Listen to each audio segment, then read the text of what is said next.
跨境電商咧，究竟喺個 BUD 嗰度有冇啲乜嘢嘅補貼咧，係可以幫到你哋手嘅？大家有冇諗過咧？BUD 其實好正嘅咧，政府夾一半錢俾你去做生意，贏嘅就係你攞晒，輸嘅就輸一半啊！首先跨境電商咧，佢會喺天貓啊、京東啊、淘寶啊、拼多多啊呢啲咁嘅電商平台咧，係推廣佢哋嘅產品嘅。咁往往好多時候咧，佢哋要買流量啊、做廣告呢一啲嘢咧，係佔佢哋嗰個成本咧，都有一部分嘅唔少嘅比重。但係 BUD 咧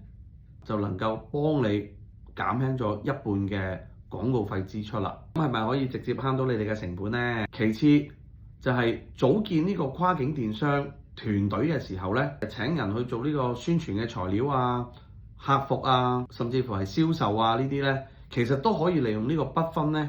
去幫你去減輕你呢啲咁嘅人工錢嘅。我哋大家都知道啦，做電商其實個毛利率咧唔會係太高啦，所以咧呢一個政府呢個補貼咧，其實喺呢個咁經營環境咁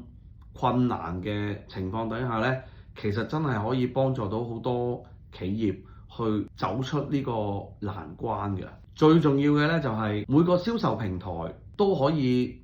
被作視為一個項目咁樣去申請嘅，即係話我呢個項目我就係專做天貓嘅啫，咁同政府攞咗100萬咁我去搞，跟住咧好做喎，我整多第二個項目就係申請呢個京東嘅，咁啊又整多100萬，跟住再整多個拼多多又整多100萬，都係可以㗎。